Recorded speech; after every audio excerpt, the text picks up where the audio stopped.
lähme selle juurde, et meil on brände palju Eestis. Ja sul konkurents on küll aga. Ja mitte ainult Eestis, vaid ka Euroopas ja maailmas igal pool. Nüüd kui vaatame nagu Ohira brändi, mis on siin laual, publik peaks nägema ka seda kaamerast. Ma sättisin kaamera niimoodi, et see peaks olema nähtav. Meil on siin üks sinu võimalikest nendest Ohira toodetest, mida saab endale soetada. Oih, kukkus ümber, jah. Ma ei ulata siin panna. Et räägime korras brändist, et mis on see ettevõtte taga või brändi taga sellist, mis paneb mõtlema, et okei, miks see on lihtsalt nii hea või kas ta on lihtsalt nii hea oma kvaliteedi mõttelt, oma toime mõttelt või on tõesti see, et lihtsalt on suudetud ehitada mõne mõttes üks selline, ütleme piltlikult öeldes nagu monopol, mis tegelikult mida ütlete, ei vasta nüüd oma väärtusele, aga et lihtsalt on suutnud väga hästi ka kommunikatsiooni teha tegelikult. Sest mõne brändi taga on tegelikult niimoodi, et tal on nagu hea toode, aga ta teeb väga head kommunikatsiooni ka, ehk siis võimendab. Või on sul see, et sul võib olla vabalt, mitte et sinu puhul niimoodi on, aga võib vabalt olla ka see, et sul on sitt, aga sa teed sellest saia läbi kommunikatsiooni. Et see on nagu kaks erinevat suunda, kuidas tegelikult saab inimesi harida ja mõlemal võib olla mingi toimeefekt, aga ühel on suurem. Tõsi. Ma arvan, siin brändi taga on see nii-öelda tõsiselt võetavus teaduse poole pealt ja tegelikult see algas ju mu enda kogemusest kunagi. Ehk siis mul olid tõsised terviseprobleemid ja ma otsisin lahendust sellele. Ma käisin arstide juures palju aastaid. Keegi ei teadnud, mis mul viga on.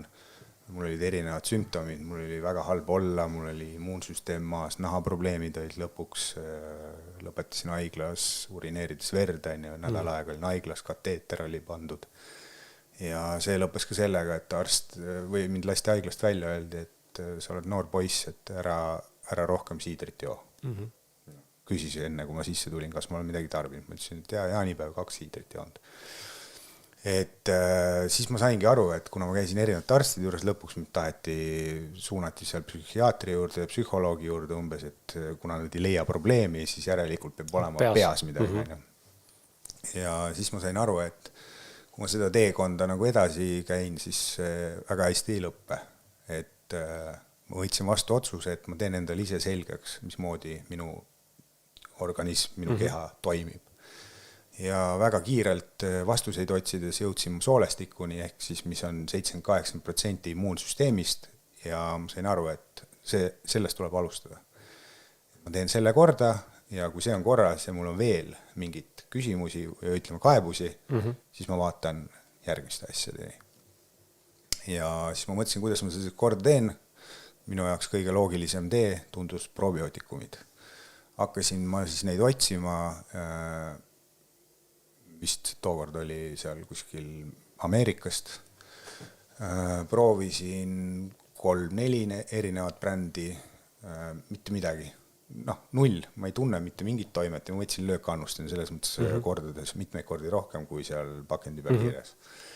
Ja uurisin edasi, jõudsin Ohirani, loen väga unikaalne tootmismeetod, mingi väga lugupeetud mikrobioloog selle taga on ja vaatan koostisosasid, totaalselt teine kõigest sellest, mida ma siiani olen näinud. Siis hakkasin vaatama reviewsid, tagasisidesid, tuhandeid, 99% positiivsed, loen üks jutt hullem kui teine. Selles mõttes sellel ajal minu jaoks nagu ma mõtlesin, et see on nagu ulme, mida nad räägivad, kes sai sellest lahti, kes sai sellest lahti, et ma ei tea, tundub veider, aga mul ei ole kaotada mitte midagi. Ja tellisin ära, võtsin meil paki peal kirjas 1-2 päevas ja ma võtsin 5 korraga ja ma arvan 2 korda päevas. Ja mul hakkas kohe põhimõtteliselt jõhkrad mulinad pihta, selline protsessid. Keel hakkas põlema, kuuma laine tunne oli, kehas oli külma-kuuma lained. Õnneks ma sellel ajal juba teadsin, mida see kõik tähendab, et see on tervenemiskriis. Ehk siis mul lähebki olukord tegelikult halvemaks, ennem kui ta läheb paremaks. Ja kuigi mul oli halb olla, olin ma sisimas ülirõõmus. Ma teadsin, et lõpuks on hakanud nagu midagi toimuma. Ja tegelikult siis kuskil 4-5 päevaga oli mul oluliselt parem olla. Mul oli energiat taas. Ma sain käia normaalselt tööl, enne seda ma olin täielik zombi, ma isegi ei tea, kuidas ma sain tööl käia. Mul oli lihtsalt nii hull, ma särkasid hommikul üles, sa olid veel väsinum, kui sa magama minnes olid. et see oli nagu kohutav aeg praegu meenutades tagantjärgi, ma ei sooviks seda mitte kellegile. Mul oli paar korda oli enesetapu mõtted juba peas, et ma ei taha enam elada, sest et ma käisin kõik arstid läbi ja mitte keegi sind ei aita. Saadetakse ühe juures teise juurde, testitakse sinu peal mingeid ravimeid, proovime seda, vaatame toda, et sellest ma saingi aru et ma ei saa nii jätkata. Et proovime seda, vaatame toda, mis minust saab siis lõpuks. Ma ei ole mingisugune katse enes. Aga ühesõnaga lugu on siis see, et sealt see tegelikult tuli, läks peale seda paar aastat mööda. Ma mõtlesin, et ma tahaks neid veel tarbida. Siis ma mõtlesin, miks ma neid Ameerikast tellin, et ma võtan ühendust Jaapaniga. See on Jaapani bränd, jah? Jah, kes siis on tootja.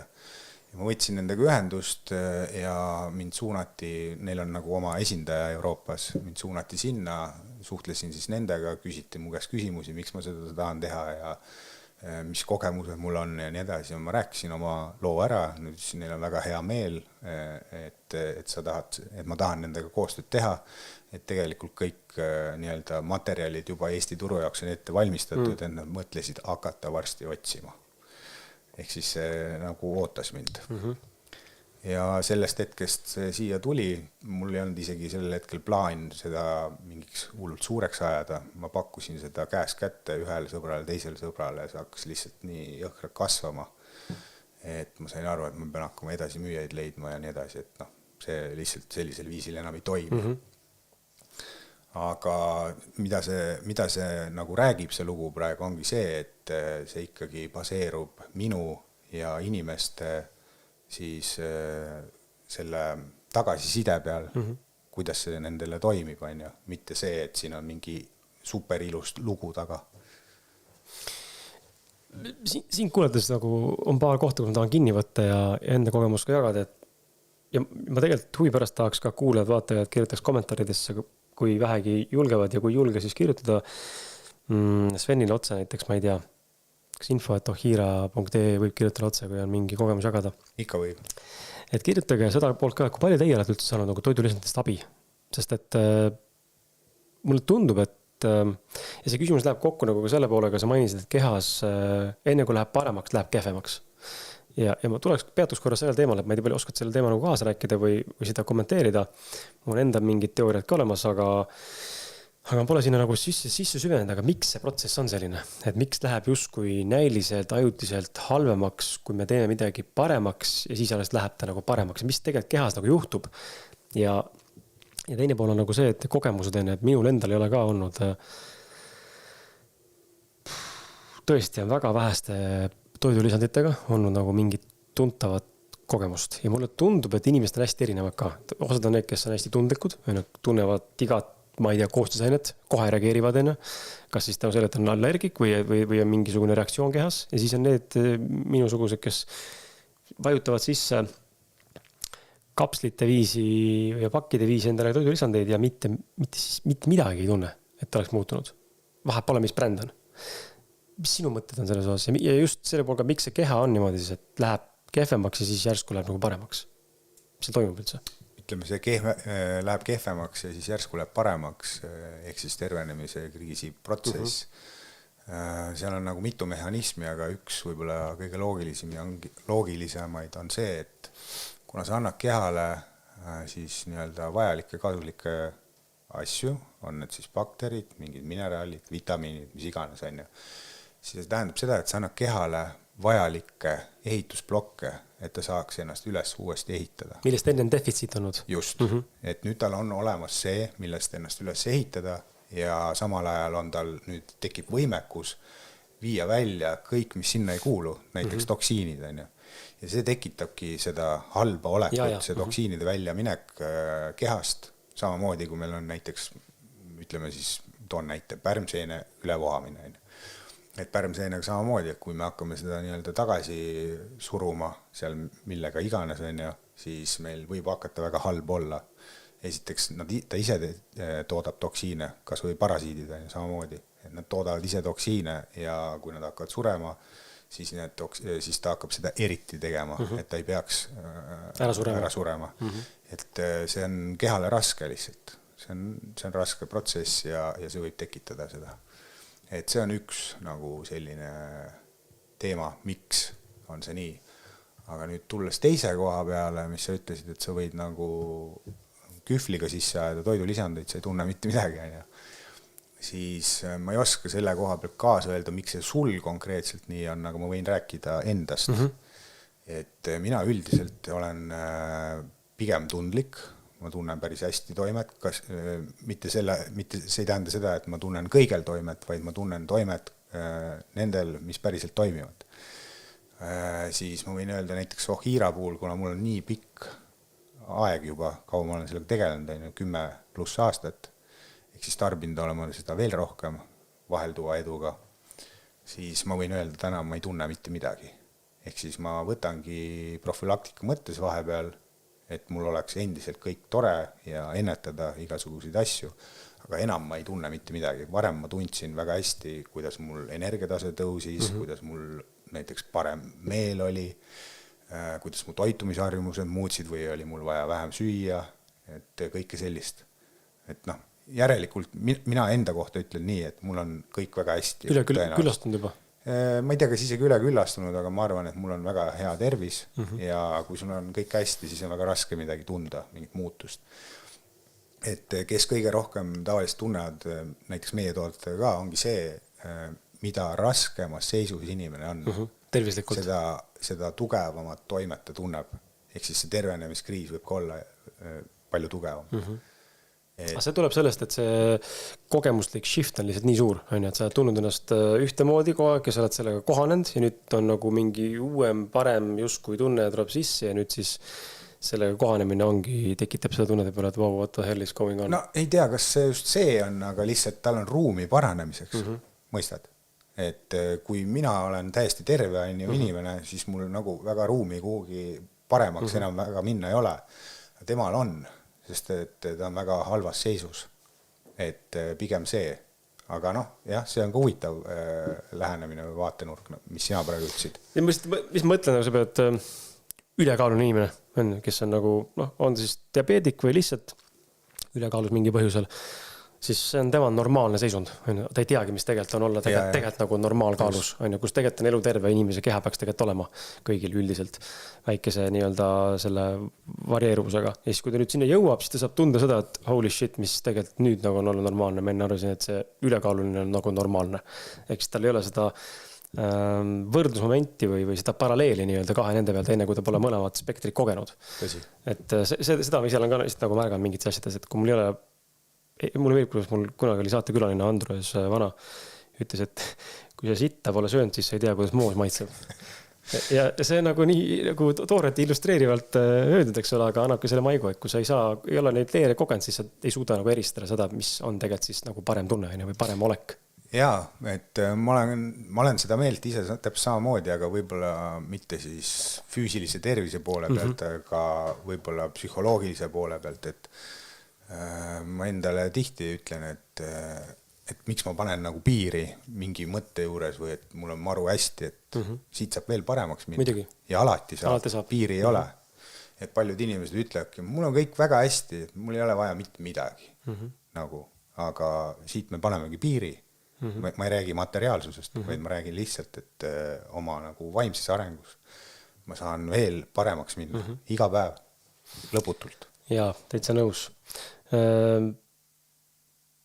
Kui me räägime nagu Ohiira tootest, ütleme, mina ei tea peast nüüd su kõikide toodete peamise komponente, aga ma puhtalt kogemuslikult eeldan, et need on läbivalt üsna sarnased mingite varieeruvustega. Ja nii kipub tavaliselt olema ka väga teiste brändide samamoodi, kellel on hunnik erinevad tooted, siis mingi baaskomponent on hajutatud laiali erinevate peale ja siis teetub mingid nagu kallutatavusi siis mingis haiguse või mingisuguse muu seisundi suunas mõjutusega.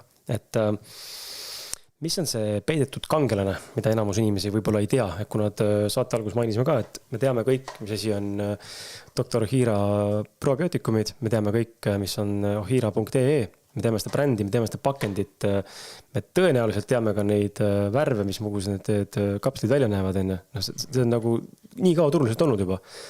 Aga võib-olla me oleme ühiskondlikult, mitte kõik, aga osad inimesed mööda vaadanud sellest, et mis on siis superhero komponent tegelikult, millest me tegelikult räägime, mis teeb sellest tootest selle toote? miks selle poole tegelikult vaadatakse? Ja miks sa täna veel endiselt veel toidulisandi businessis mõne mõttes ka elus oled, sest et väga paljud on kokku pakkinud oma asju, nii ka meie näiteks oma brändiga toona. Ma ütleks, et siin on neid mitu, aga tegelikult põhiline ja võib-olla kõige vähem mõistetav superhero komponent ongi postbiootikumid. See on siis bakterite toodetud ühendid ehk metaboliidid ja põhjus, miks meie enda kehas bakterid ongi ainult see põhjus, et nad toodavad meile postbiootilisi metaboliite erinevaid tuhandeid. Meie enda keha ei suuda sünteesida neid ja meie anname siis oma nii-öelda kehas olevatele bakteritele kiudaineid erinevaid, ja nemad vastutasuks siis toodavadki meile kasulikke ühendeid. Ja Ohira siis erilisus ongi see, et miks nad seda fermenteerimist kasutavad. Käärитamismeetodid. Just, ja nii pikalt 3-5 aastat ongi siis see sama põhjus, ehk siis need bakterid on 3-5 aasta jooksul tootnud siis neid postbiootikume. Ja meil on teadusuuring tänaseks, mis näitab, et on leitud siis üle 550 erineva ühendi. Need on erinevad vitamiinid, mineraalid, per kapsel või me räägime nagu per annus või per kuur või kuidas seda siis võtta? Selles mõttes ikkagi per annus, et need on siin sees, aga neid ei ole siin mingi ulmekoguses, aga selle nii-öelda toote sees on siis üle 550 erineva postbiootilise metaboliidi. Tegelikult ma võin isegi anda sulle hiljem lingi, meil on üks link ka, kus on need ühendid kõik välja toodud.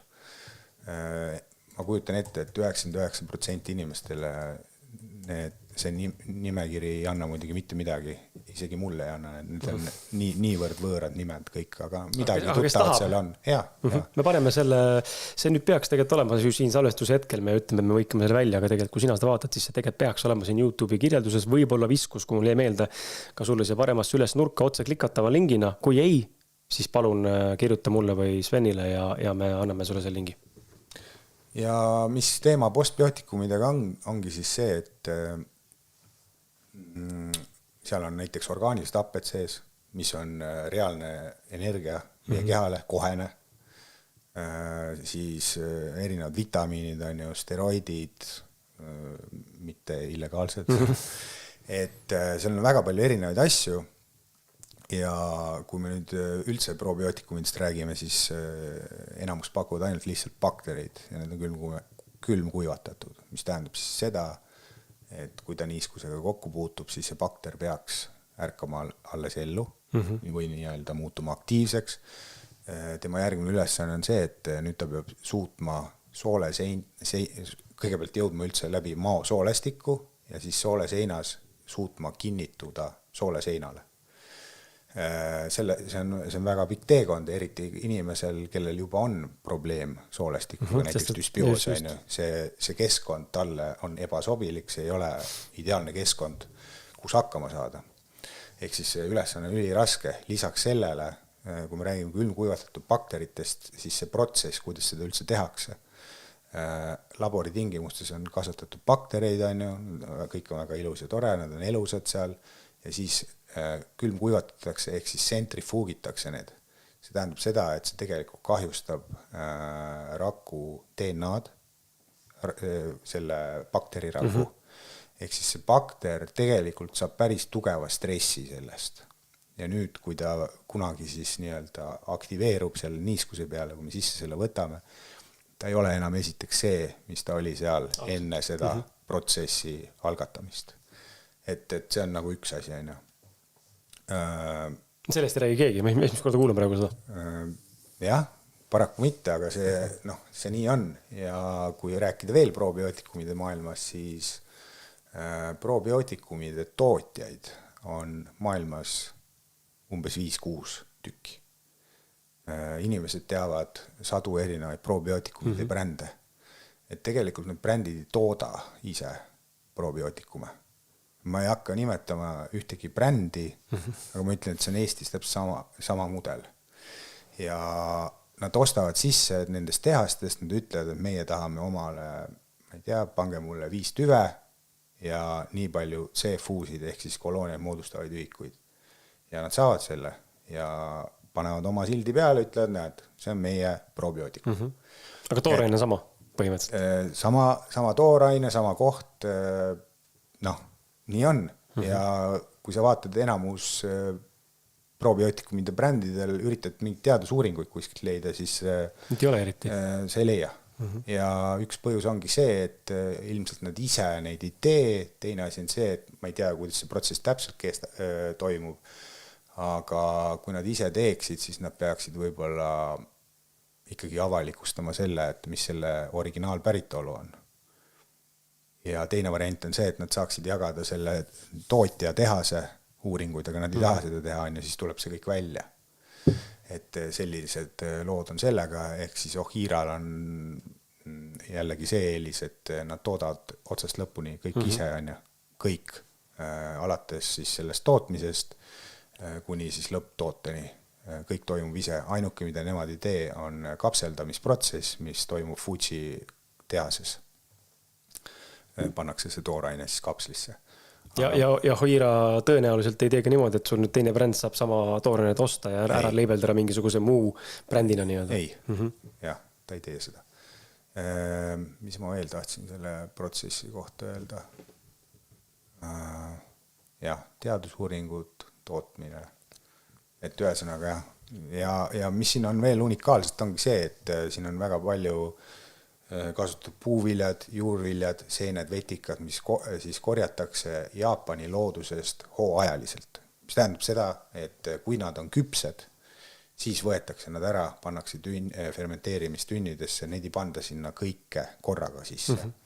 Vaid näiteks ütleme, et meil saavad valmis ploomid, siis pannakse need sinna, saavad valmis sidrunid, siis pannakse sidrunid, et järjest pannakse sisse, siis kui nad on küpsed, ja siis hakkab see fermentatsiooniprotsess seal pihta ja see kestab 3-5 aastat, kus siis jaapanlased seal mõnusalt segavad. Tegelikult on meil kodulehel võimalik isegi pilte ja videosid leida, kellel huvi on. Ma täpselt mäleta, mis tääbi alt see oli, aga seal üleval menüüs on, seal vist peaks tulema lahti kuskil tehas Jaapanis. Ja siis nad segavad ja möllavad seda seal ja pidevalt võetakse siis laboriproove, et ei oleks nii-öelda contaminated, kuidas see on siis eesti keeles? Nagu nakatunud või kahjustatud? Just. Ja tehakse uuringuid, vaadatakse iga partiiga, tehakse veel uuring, et ei oleks seda nii-öelda radioaktiivsust, kuna ammu oli on ju Jaapanis tuumajama, siis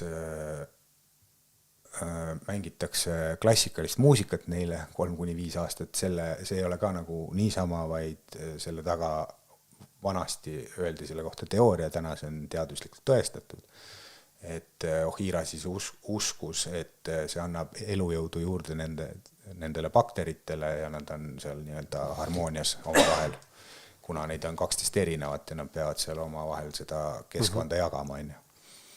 Et väga huvitav kontseptsioon ja kui võtta kõik kokku selle, et mis sinna sisse on pandud, kaua aega sellega on läinud, inimesed on seal taga, nad peavad kogu aeg tegelema sellega, see on nagu suur protsess, siis kui seda kõike lõpuni mõista ja mis on selle lõpptulemus, siis tegelikult jõuab ka kohale miks selle toote hind on kallim näiteks kui mingisuguse teise probiootikumi toote hinda, mida sa saad massiliselt toota lihtsalt väga väikeste kuludega.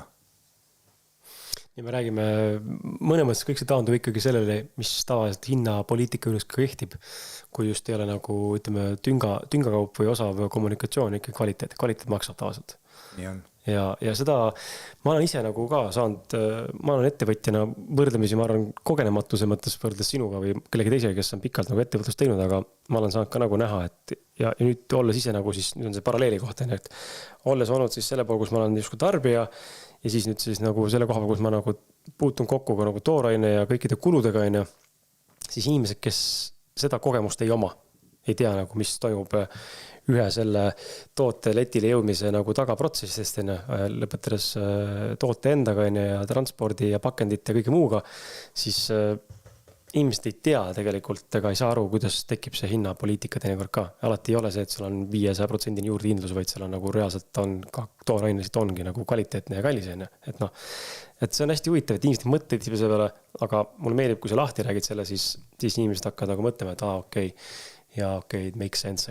Et tihtipeale üldreegel ikkagi on see, et kui on kallim toode, siis on ka kvaliteeti rohkem, aga see tuleb, on soovitus ka alati kontrollida, sest et mõnikord müüakse ka mingit saia sulle lihtsalt kalli raha eest, aga see on jah huvitav, et tulles selle fermentatsiooni juurde ka, ma ei tea, kui paljud inimesed üldse on kuulajatest, vaatajatest kursus fermentatsiooni või kääritamisega, siis kui mina sain teada ka seda, et ka hiiratooted on fermenteeritud, see oli aastad tagasi juba, kus tulid sellega välja, siis ma olin ka, minu jaoks oli kohe see nagu positiivne nagu pool, et seda fermentatsiooniprotsessi olulisust on hakatud täna üha rohkem rääkima ja tegelikult üha rohkem kasutatakse ka erinevates, mulle tundub, et seda hakatakse üha rohkem kasutama. Meil on siin kimchisid müüki tulnud, eks ole, ja kombucha kultuur on tekkinud juurde, ja eks neid tekib veel asju juurde, kus seda fermentatsiooni kasutatakse, aga see on nagu nii oluline protsess, mis lihtsalt enhance'ib nii-öelda või mis teistikes on, võimendab siis seda tooraine kvaliteeti selles protsessis. Muudab biosaadavaks. Jah.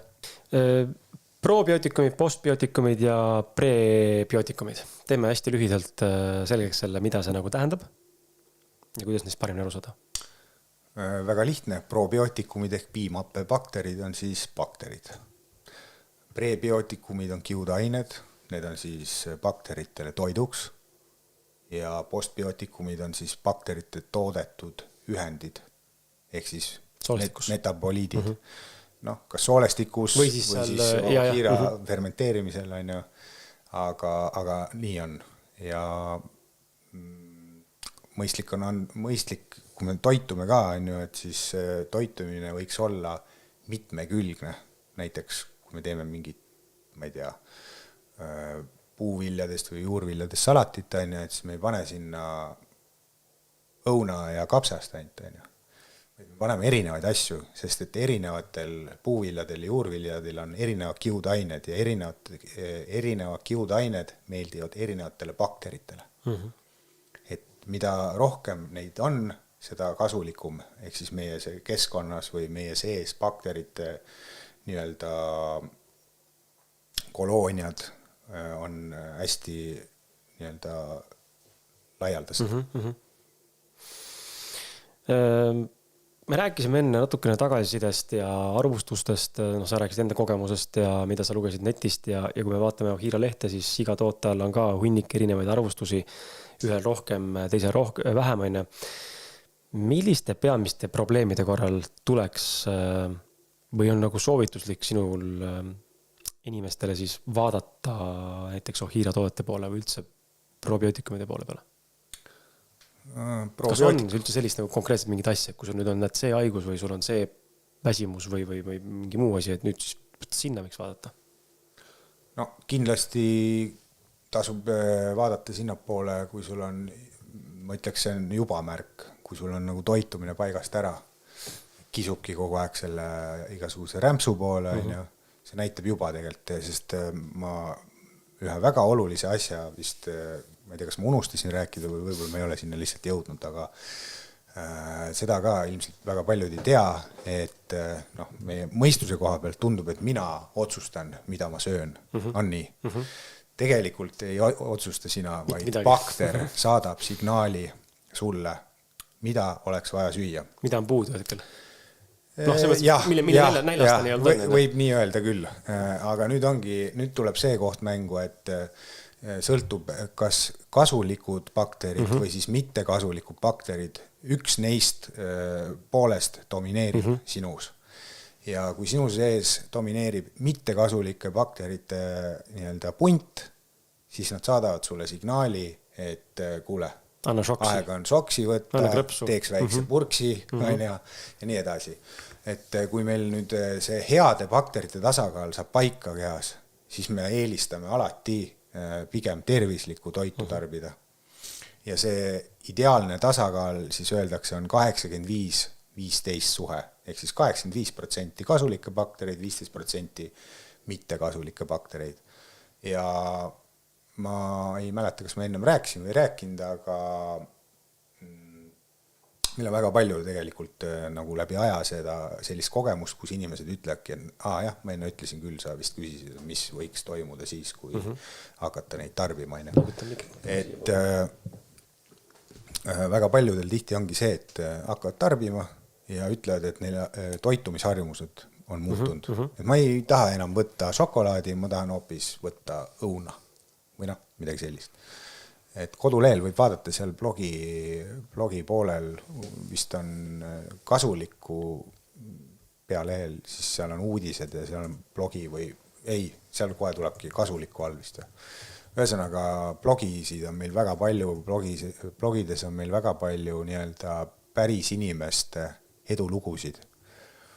Ja üks, mis mul sellega praegu meelde tuli, oli kaubamaja töötaja, kes siis tarbis äkki, seal on see kirjas, ma peast ei mäleta, äkki pool aastat, midagi sellist, ainult Ohira probiootikume. Ta ütles, ta ei ole mitte midagi muud oma elustiilis muutnud kui ainult seda. Ja ta võttis alla 20 kilo. Päris jõhker. Jah. Sealt muidugi tuleb jutust välja ka see, kuidas ta hakkas tervislikumalt toituma, aga ta ütles, et ta ei teinud selle jaoks mitte midagi, ehk siis hakkasidki tulema signaalid kehalt endalt ja bakteritelt. Et see on päris ulme kosmos, mis toimub tegelikult bakterite maailmas. Kui rääkida nüüd DNA poolest, mäleta neid numbreid praegu täpselt, aga meil on mingi 10 korda rohkem bakterite DNA-d kehas kui meie enda DNA. Ja me ise olemegi põhimõtteliselt bakter. Ja, et nagu tulnukad. Tegelikult. On täitsa süüre tegelikult mõelda niimoodi. Väga jõhker. Et see kogus on nii suur, ma kuskil vist toodi näide ka, et see bakterite kogus, kui panna kaalukausile, see oli vist oligi sama raske kui inimese aju või. 1,5 kilo kuni 2 kilo on bakterid ja need bakterid ei ole nagu ju nii suured, vaid nad on ju mikroskoopilised, nagu ma isegi ei oska ette kujutada, aga kujutage ette, kui palju neid on lihtsalt, kui nad moodustavad 2 kilo meie kehas kokku kogudes nii-öelda. Kuidas seda välja uuritud on, ma ei tea, aga see on selline huvitav teaduslik mikrobiomi nagu fakt, et mis sa mind ennast ka mõtlema pannud ja seda just tõid selle hea näite harjumuse pärasusest ja ma tahtsin ka enne seda öelda ka, et ärge muutke toitumisharjumusi otseselt või eluviisi, vaid muutke seda, mida te sööte ja harjumused muutuvad ise vastavalt sellest, et keha hakkab lihtsalt adapteeruma ja tegema parameetreid ja andma paremaid signaale. Et see ei ole tegelikult keeruline, aga see on alguses keeruline ja seal võib tekkida ka see sama asi, mis sa rääkisid enne saate algusest detoksifikatsiooni sellest tervenemise protsessi juures. Kui me läheme seda teed, me hakkame ennast toetama näiteks toodetega ja üritame ka toitu hakata seejuures siis parandama automaatselt tänu sellele, et kehas mikrobiomi tasakaalu läheb nagu korrastub, siis ega meil võib tekkida ka tagasilööke sealt. Mõnel tekib mingi puhitus, kes seal, ma ei tea, paha, kõik samamoodi toksiini väljuvad, kõik see osakaal muutub, surevad, bakterid karjuvad, möllavad, mässavad, aga see läheb üle, et seda, kellega ma olen rääkinud nende teemadel ise näinud ka, enamik, kes selle protsessi nagu läbi teevad, nii-öelda ütleme siis praegu sillistatuna halvadest bakteritest heade bakterite suunas, ja siis vahepeal ongi keeruline, aga lõpuks mingi hetk on nagu shift ja sa tunned, et sa oled jõudnud nagu kohta, kus on nagu loomulik. Seda aega lihtsalt. Mäletan isegi seda, et ma kunagi siin korduvalt olin näiteks, läksin täielikult mahetoodete peale. Tarbisin ainult mahetooteid ja ma nägin isegi siis mu kehal, kuidas käis see nii-öelda shift. Mul reaalselt mingi hetk lõi kõhu lahti lihtsalt. Ma ei tea, mis toimus, aga just sellel momendil, kui sa selle muutuse teed mingi aja jooksul ja siis läheb kõik korda. Aga see ongi nagu tohutu muutus, nii-öelda conventional toidu, selle tavalise, mis on igast sodi sees, minna puhta peale. See on tegelikult, tõenäoliselt tekitab see isegi kehale mingis mõttes korraks stressi seisundi. Ta ehmatab ära, mis toimub. Elu läks lihtsamaks või midagi sellist. Kui me räägime probiootikumidest, erinevatest brändidest ja nimesi mainima ei pea, aga kas on võimalik, me enne rääkisime sellest ka, et üks asi on toimaine ja siis selle päritolu ja selle efektiivsus, kas sinu puhul on ka see, et ta on fermenteeritud veel, kõik ei ole fermenteeritud. Kas on võimalik, et probiootikumide maailmas saab eksida sellega, et ma söön vale probiootikumi? nüüd defineerime vale, ma ei tea, kas siis vale mulle või et on vale, et tal ei ole nagu üldse toimainet või ongi mulle müüakse probiootikumina pähe lihtsalt mingid lihtsalt kapslid, millest tegelikult on mingi, ma ei tea, tapioki pulbril on vähem, on ju, mitte nii hullult, aga kas saab eksida tegelikult sellega, kui ma lähen turule nüüd, mul on lett probiootikume, siin on Ohirat, siin on mingi muud kõik brändid, eks ju, nagu meil täna poodides on, võtan lihtsalt tunde järgi suvalise ja vaata hinda ka võib-olla, võtan suvalise ja kas ma saan eksida selline või? Kas ma saan osta nagu midagi, mis on kahjulik mulle võib hoopis? Ja mingis mõttes võib ka kahjulik olla, väga paljudel toodetel on lisaaineid sees, mis võib-olla ei ole nii kasulikud, pigem kahjulikud. Aga kõige suurem eksimus ongi see, et kui sa ostad toote, mis tegelikult ei tööta, siis see ongi väga suur eksimus. Kallis uriin öeldakse selle kohta lõpuks. Sa kulutad lihtsalt raha mitte millegi peale. Ja nagu on ütlus, ma ei ole nii rikas, et osta nii odavat asja. See tähendabki seda, et sul peab ikka palju raha olema, et järjepidevalt osta midagi, mis mitte midagi ei tee. Aga on veel selline asi, et ütleme, kui inimestel on mingisugune võib-olla mingid haigusseisundid või võtab mingeid ravimeid, siis kindlasti peaks võib-olla tegema taustauuringu bakterite tüvede osas, et mis tüvesid toode sisaldab.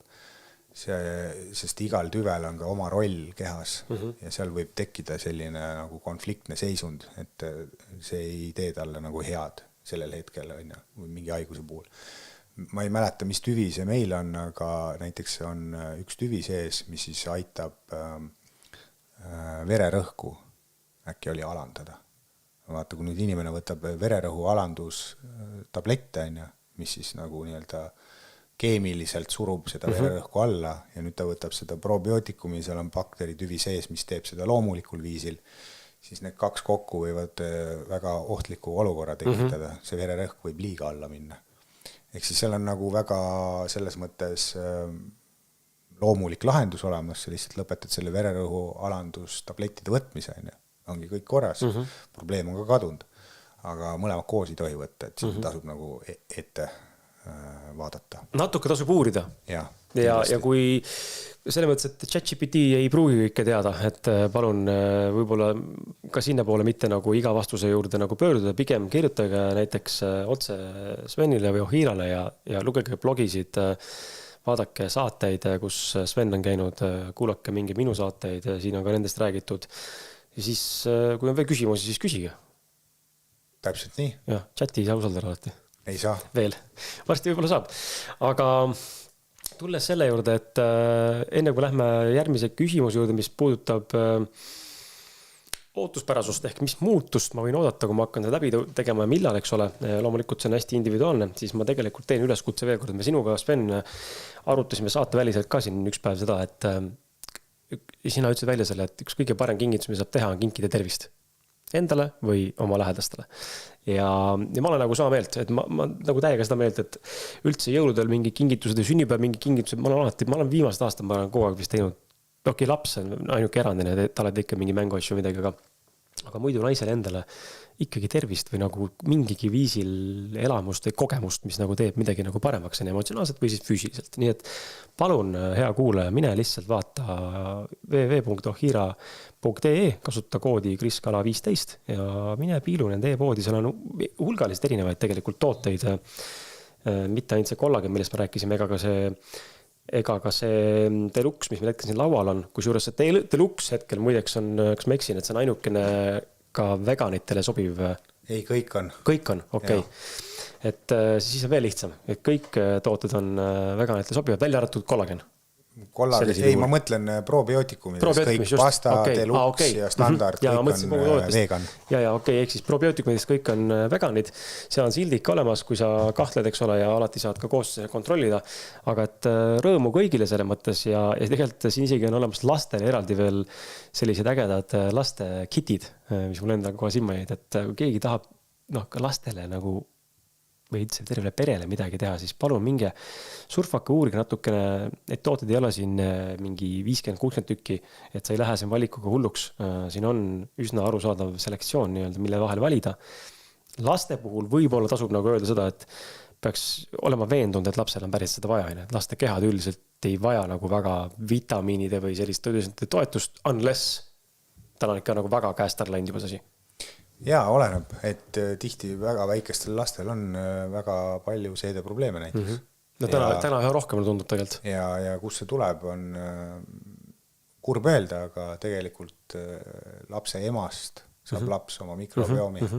Ehk siis hästi oluline on tegelikult inimesed, kes on rasedad näiteks, oma mikrobiomile erilist rõhku panna. Et see oleks toimiks ja korras, sest laps saab selle edasi ja mõtle ise, uus elu tuleb siia maailma. Tal on pikk elu ees, 7, 8, 9 aastat. Mis sa tahad talle kaasa anda stardipauguna? Jah, et kui ta saab ikkagi väga hea soolestiku tervise endale kaasa või mikrobiomi, siis on nagu väga hästi saadud. Kes ei ole seda uurinud, siis see on hästi lühidalt öelduna. Ma kunagi uurisin selle kohta, lugesin, see oli mest nii huvitav protsess, et kuidas see mikrobiom siis nagu üle kandub, et laps ja ema üsas lootekotis on ju steriilses keskkonnas ja tal endal mikrobiomi, kui sellist ei ole veel välja arenenud, aga ta saab selle emalt sünnituse hetkel siis, kui ta põhimõtteliselt nahk ja puutub kokku tuppe siseseintega, kus on siis bakterid vohavad, sest need bakterid tulevad sünnituse hetkeks, kohanevad ümber päris suures koguses sinna tuppeseintesse nii-öelda. Ja sealt ta saab esimese kokkupuute välise keskkonnaga, milleks ongi ema siis keha seespoolt. Ja sealt saab ta esimese mikrobiomi, et see on see koht, kus siis laps saab selle bakteriaalse ema komponendi või kohtu siis endale ka, nii et palun emad, kes vähegi on suutelised kaasa mõtlema ja tahavad oma lapsele paremat tervist, kes lapsele, kes juba sündinud on, juba elab või laps, kes alles tulemas on, siis mõelge selle peale ja minge vaadake. Aga tuleme, tahtsid nüüd öelda? Ja kusjuures rinnapiimaga saab ta veel ka seda, et peale seda, kui laps on sündinud, on ju, ta ei peagi lapsele isegi andma probiootikume või asju. Kui ta ise võtab, siis rinnapiima saab just. Kui on imetav ema, kõik imeta.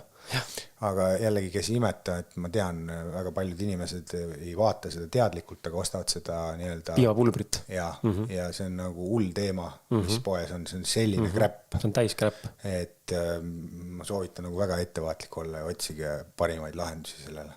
Ma saan aru, ma tean juba siin häired tõuseb püsti osade naistel. Ma olen seda teemat siin osade naistega, kes on sellised väga suure nagu selliste piimapulbrite nii-öelda influencerid. Ma olen nendega nagu seda arutanud, et väga tuliseks minnakse, et põhjus on see, et mõne naisel ei ole seda ei ole piimatootlikkust rinnas, eks ole.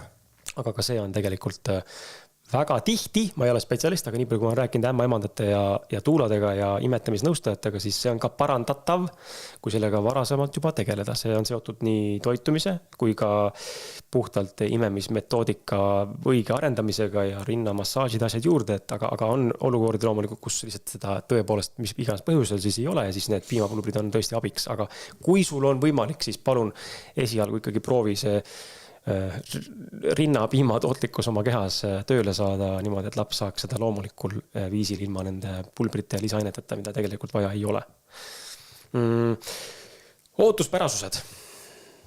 Kui ma nüüd täna võtan ette selle, kusjuures mina ei ole veel oma naisega kuuri alustanud, sest et ma rääkisin sulle ka, et mul on ikka saadetega ja koostöödega tulevad teatud tooted koju. Ma praegu tarbin Black Stuffi. Tunnen, mul on energia. Ma saan nii palju öelda, et Black Stuffi mõttes energiat on mul tiba rohkem kui tavaliselt. Ma ei tea, kas see on hea või halb. Mõne mõttes on tore, et ma ei ole nagu nii väsinud. Isegi kui ma panen hullusin, mul on praegu päris tihti üleval olnud. Ma reaalselt olen väga palju videomängu mänginud. Sinu mängu ja ma sattusin ekstaasi. aga ma näen, et ma olen nagu kuidagi nagu mõnusam olles, ei ole mind nagu selles mõttes nagu ära tõmmanud. Et Black Stuffil on praegu tarbinud. Meil nüüd kohe detsembri alguses hakkab Ohira kuur ja ma kohe põnevusega tahan näha, mis see teeb, sest et mu naisel on soolestikuga korralikke probleeme. Korralikke probleeme ja ma näen, et lapsele tegelikult, mis on nagu kurb, on midagi tulnud kaasa naise poolt. Mingid sellised, mitte et mingi gluteeni talumatus oleks, aga mingid asjad panevad kõhu alutama ja näiteks väike kogusõnne naise samamoodi. Ja me tahame näha, mis see nagu teeb. Ja laps sööb neid happy tummy'si mul. Mitte super rõõmuga, aga sükke 80% rõõmuga. 20% on sükke, et okei, see teeb head mulle, et mingi maitse seal on nagu võõras, väiksele lapsele, aga Happy Tummy seda oleme kugistanud talle siin sisse ja nüüd on see sama küsimus, et kui ma hakkan ise tarbima seda ja kuulaja vaataja paneb mind samasse olukorda, kui ta mõtleb selle peale, et nii, ma hakkan nüüd tänasest tellin endale Ohira ära, olen valmis võtma ette selle teekonna, kui kaua ma pean siis neid tooteid nüüd tarbima ja millist muutust ma siis võin oodata või kas me võtame või võiks üldse kõik ootused tegelikult maha võtta, mida ma loen teiste kogemuste pealt ja endal mingid unistused, mida ma soovin, et ma saavutaksin või vabaneksin mingistest haigustest või mingitest sümptomitest, et kuidas sellele läheneda sellele tarbimisele, kui ma enne ei ole kokku puutunud, mida võib oodata, mida mitte ja mis muutused tegelikult toimuvad meie kehas, mida me näeme ja mida me ei näe. Lühidalt öeldes see ei ole nüüd nagu otseselt Ohira toote või toodete kohta, vaid see on selline laialt levinud soovitus. Kõik, mis on seotud mikrobiomi mõjutavate toodetega, siis ütleme probiootikumid, soovitus tegelikult on üldse 3 kuud teha kuuri. Ehk siis see on selline aeg, kus siis toimuvad sellised pikemaajalisemad muutused. See pakk siin on kuur. See on jah, kui üks kapsel päevas võtta, siis see on kuu. Teine asi on see, et muutuse poole pealt, mida ma olen näinud, ma olen isegi näinud inimesi, kes ütlevad, et 1-2 päevaga näevad muutusi. Näiteks ütlevad, et tal on rohkem energiat tekkinud. Noh, ma ei tea, 1-2 päeva, see on muidugi ulme, aga reeglina mingi nädal-2 võiks selle aja jooksul võiks öelda, et ainevahetus muutub. Kellel siis kiiremaks, kellel aeglasemaks, pigem ütleme nii, et reguleerub. Siis toitumisharjumused võivad muutuda, aga pigem võib-olla selle ajaga veel mitte. See võivad tekkida esimesed väiksed düsbalansid enne, need kohad, kus keha läheb korraks nagu šoki ja siis toimub üleminekuproov. See võib toimuda juba päris kiirelt tegelikult, see oleneb nüüd inimesest, kui paigast see mikrobiom on, või on seal mingid probleemid veel taga, aga see võib tekkida ja võib tekkida näiteks selline asi, et võib tekkida kõhukinnisus, võib tekkida ka kõhulahtisus, sõltub. Aga see läheb üle? See läheb üle. Mis veel võib toimuda? Vabalt võib toimuda nahal muutusi, näiteks võib mingid punnid tekkida. See on jälle näide sellest, et toksiinid tulevad välja. Mis meil veel võiks tekkida? Praegu ei oska niimoodi öelda rohkem. Need on sellised levinumad teemad. Ja, aga kas muutuste ootuste osas on mõistlik pigem hoida ennast tagasi või sest et ma ise märkasin ja olen märganud inimestega suheldes ka, et osad inimestel on väga suured ootused ja siis kui seda ootust ei tule, mis on nagu illusioon põhimõtteliselt endale peale pandud ja siis kui ta ei tule, siis ta pettub nii endas kui ka tootes, aga see ei tähenda, et toode kohe süüdi on alati. Jah, tähendab, siin on veel selliseid asju ka, et näiteks ma toon mingi näite, mõtleme välja mingisuguse tegelase, et tal on tõsine düsbioos, tal on nahk paigast ära, tal on energia maas, tunneb väga kehvasti ennast. Võtab Ohira probiootikumi sisse, mitte midagi ei muutu. Võtab homme sisse, mitte midagi ei muutu. Aga mis ta võib-olla peaks tegema, on see, et ta peaks kogustega mängima. Sest inimesed on erinevad, nende mikrobiomid on erinevad, ühele toimib 1, teisele toimib 2 tükki. Siin ei saa isegi mängu tuua näiteks ma ei tea, mingi loogika ütleks, et inimese kaalu järgi näiteks on, et mida suurem inimene, seda suurem kogus. Tegelikult isegi see ei tööta siin. Mul on päris eredalt jäänud meelde see Ivar, see Reemagist. Kontamo mees. Jaa, Kontamo mees. Ma mäletan, see oli väga ammu, me oleme sõbrad ja siis väga ammusel ajal Ivar võttis Ohira probiotsi ja ta ütles, et minu arust võttis 1 kapsli, ta ütles, et tal on nagu ainevahetus 2 korda kiiremaks läinud. 1. Ta on suur mees. Ta on suur mees. Ja siis ma tean väga väikseid naisi, kes peavad 2-3 tükki võtma, et umbes sama efekt tekiks. Vahepeal on väga harvadel juhtudel, ma olen näinud, kus inimene võtab, et tal läheb kõht kinni. No, pigem seda ei juhtu. Ja siis, mis ükskord oligi see, et kõht läks kinni, siis ta võttis 1 kapsli asemel vist 3 ja kõik jooksis paika. Et noh, mingid müstilisi asju on ka olnud, aga ma ütlen, need on nagu see on 1% sajast. Ja on ka variant, et ei sobigi inimesele. Ma ütlen ausalt välja, see variant on ka olemas, et ei ole olemas tooteid, mis sobivad kõigile. Just. Lihtsalt ma võin öelda seda, et sellel on nagu see potentsiaal hästi suur, et ta väga paljudel inimestel sobib, sellepärast on ka meil kodulehel väga palju positiivseid review'sid, aga kindlasti mitte kõigile.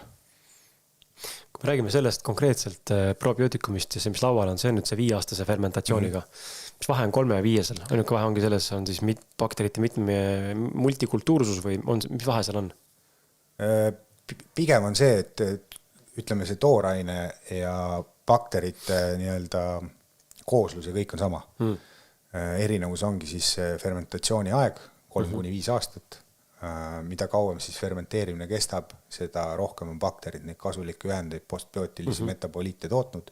See tähendab, et 5-aastasel on see kontsentreeritumas koguses seal. Teiseks, mis on see, et seda ma ei ole isegi üldse maininud, et kuna seda ei ole külmkuivatatud, siis see tähendab seda, et bakterid seal kapslis on elusad. Aga mitte kõik, ehk siis selle pika fermenteerimise aja jooksul 3-5 aastat tugevamad jäävad ellu, nõrgemad surevad ära. See tähendab seda, et seal on ainult kõige tugevam bakterid on ellu jäänud. Nüüd siis selle 5-aastasel on seal nagu väga tugevad. Bakterid ellu jäänud on 3-aastasel nad nii tugevad ei ole. Siis järgmine erinevus on see, et peale 3. aastat fermenteerimist on see segu tõstetud teistesse tünnidesse ehk siis anaeroobsesse keskkonda. Mida sellega teha tahetakse, on see, et sellega imiteeritakse inimese jämesoole keskkonda. See on anaeroobne keskkond. See tähendab, et see 5-aastane töötab ka väga efektiivselt jämesooles. 3-aastane tõenäoliselt töötab ka, aga me ei tea, kui efektiivselt. Et siin nagu on seda keskkonda nii-öelda imiteeritud. Et need ongi põhilised erinevused. Seal on, jään praegu vastuse võlgu, kõik enam ei mäleta, aga 5-aastasega on veel see, et seal on melaniin äkki või midagi sellist ja mingid ühendid veel. Neid on korduvalt või oluliselt kas 2 või 3 korda rohkem sees kui 3-aastasel. Okay. Lihtsalt see protsessi, et ütleme siis, kui seda maitsta ka näiteks, kapsel puruks hammustada, siis sa tunned, et 3-aastasel on, see maitse on ka veits teistmoodi, see pasta on, seal on mingisugused tükikesed sees mingil määral. 5-aastane on siuke ülifine nagu, seal ei ole enam midagi sees, see on nii ära laagerdunud kõik. Okay. Aga ta on, ma tahtsin küsida ka, kas sisu kapslil on iseenesest nagu, ta on siis pastalaadne, mitte päris vedelik? Ta on pasta, aga ta ei ole pulber. Palju tal on pulbritest? Kõik ongi, need külmkuivatud on kas pulber või on tabletina, aga see on tegelikult see sama pulber on ju tabletiks pressitud, et ikkagi on pulber. Mulle ei meelde, või sa võid nüüd parandada, kas see vastab tõele, aga mul kunagi ei meelde, kui ma esimest korda sinuga tuttavaks sain, siis et Ohira Elise on ka kapsli endal ka, et kapslid ka hävinevad enne, kui päriselt jõuavad üldse hakata tegelikult siis nagu toorene transportima õigesse kohta. Räägi seda nagu, seda poolt kõrge lahke. See on nagu disainitud niimoodi, et kui me selle sisse võtame, siis 45 minuti pärast nii-öelda avaneb siis kapsli membraan, ehk siis ta on läbinud selleks ajaks juba maa on jõudnud peensoolde. Aga reeglina ongi see, et me ei tea nagu teiste toodete puhul, kas see palju ja kas see maast edasi jõuab maa-appest. Et siin tegelikult ei ole väga oluline, siin on paki peal küll kirjas, aga ei ole oluline, kas ma võtan seda enne sööki või peale sööki. Okay. See on ka inimeste palju küsimus. Igal ajal võtta. Jah. Ja tühja kõhule, mitte tühja kõhule ka samamoodi suva. Õhtul hommikul pole vahet. Lihtsalt õhtul ma soovitaks võib-olla ülitundlikutel olla ettevaatlikum, kuna siin need postbiootikumid, siis ma enne mainisin ka orgaanilised happed, mis on reaalne energiaallikas kehale, et võib nagu unega raskusi tulla. Aastatega, ma olen kuulnud seda osadelt inimestelt, aga see on jälle 100-st 0,01%. korra peatudes veel mõnel üksikul tootel, enne kui lähme edasi ja siis ma panen ka telefoni korraks laadima, aga sul on veel näiteks siuke asi nagu Kangas, Mizuki Kangas maskid, postbiootikumid, mis see on? See on näomaskid. Ühekordse kasutatavad? Jah, Kangast, kus siis sees on lisaks kõigele muule need Ohira postbiootikumid. Need on mõõduki näonaha tervendamisele, ma ei tea, kortsude vastu või jah, et nii nagu on meie sees bakterid, on ka meie naha peal bakterid. Ehk siis see Ohira kontseptsioon lühidalt on väga lihtne. Kõik tema tooted sisaldavad seda sama probiootikumi. Vahet ei ole, kas see on nahahooldustoode, see on sissevõetav toode, see on seal sees. Ehk siis nahaholdusõlil ja probiootilisel seebil ja kõikidel on see sees. Sest et meie naha peal on täpselt samamoodi bakterid.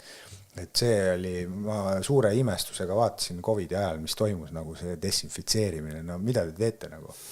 Lihtsalt hävitad oma naha baktereid. Et bakterid ei ole vaja karta. Riina räägib seda kogu aeg, et ei ole vaja karta baktereid, neid tuleb hoopis hoida, toetada. Ja. Mis asi on, mille poolest erineb näiteks Deluxe, mis meil laual on nüüd siis oletame sinu järgmisest, mis on ka 5-aastane retsept hapendatud taimede ja piimhabakteritega. Mis nende vahe on seal?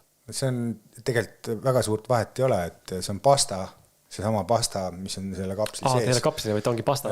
Ta on kotikestes. Okay. Ehk siis see on nagu mõeldud siis ülihea variant näiteks väga väikestele lastele või vanuritele, kellel on kapslite neelamisega näiteks raskusi. Samas on ta ka kõige võimsam toode üldse kogu valikust, sellepärast, et seal ühe kotikese sees on 2,5 grammi puhast seda pastat. Aga kui me võtame nüüd selle kapsli ette, siis siin sees on 570, siin on 600 milligrammi üks kapsel.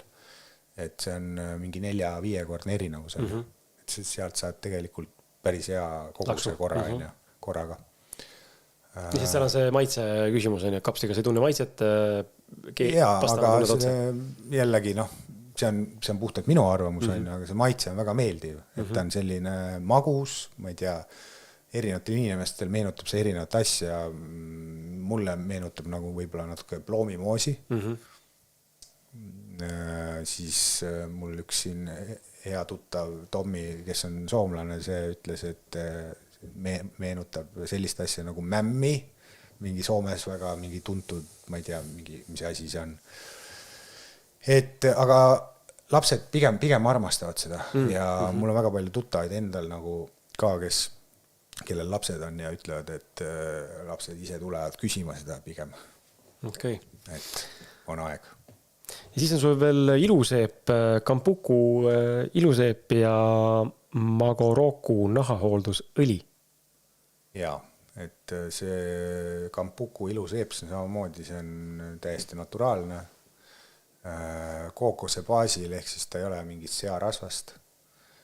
Kookose baasil ja siis on Ohira probiootikumid sees ja erinevad taimed veel, et sellega saab seal lähemalt tutvuda, aga ühesõnaga seda kulub üli vähe. Üli hästi läheb vahutama. Kui me räägime tavalisest seebist, siis tavaline seeb pigem kuivatab nahka. See hoopis paneb niisutab nahka. Aga on väga huvitav, mida ma olen enda peal näinud ja väga paljude inimeste peal veel, et kui inimesed hakkavad seda kasutama, siis korra võib tekkida siuke efekt, nagu hakkaks kuivatama, tegelikult ei kuivata, aga siuke nagu, ei oskagi öelda, nagu siuke torkiv tunne on, ongi täpselt nagu kuivataks. Aga see läheb ära. See on paari päeva küsimus, see läheb ära, see on nagu mingi üleminek toimub. Eriti, ma kujutan ette nendel, kes on naftapõhiseid tooteid palju kasutanud. Et toimub üleminek, aga sul ongi põhimõtteliselt nahk on sul nii niisutatud, et kreemi enam vaja ei ole. Siuke efekt tekib nagu. Ja see õli? See on mitte vegan, sest et selle põhikoostis osa on hobuse rasv. Okay. Ja hobuse rasva on siis kasutatud näiteks mongolite poolelt aastasadu ja nad kasutavad seda näiteks ravi eesmärkidel. Igasugused nahahaigused, probleemne nahk, kõige selle vastu, aga ka normaalsel nahal sobib. Et talvel on eriti hea, tunnedki, et sul on nagu mingi sihuke kaitsev kiht on peal ja kuidagi temperatuuri eest ka kaitseb, väga huvitav. Ja samamoodi seal on siis probiootikumid lisaks ja näiteks lastele on väga hea, mähkmelööved, asjad, kõik sellised või putukaammustused, ükskõik millised inimestel. See on nagu selline, ütleme siis probleemne pool, aga muidu ja jällegi hästi vähe kulub. Ta on lõhnatu, sinna ei ole mitte midagi lisatud, ei sünteetilist ega mitte midagi. Et see on selline toode. No võt, minge vaadake www.ohiira.ee ja kood kriskala15 annab sulle -15% soodustust kõikidel toodetel, mis on täis hinnaga. Nii, mina panen kiirelt telefoni laadima ja siis me sinuga jätkame. Meil on jäänud veel sükke 5, 6, 7 küsimust.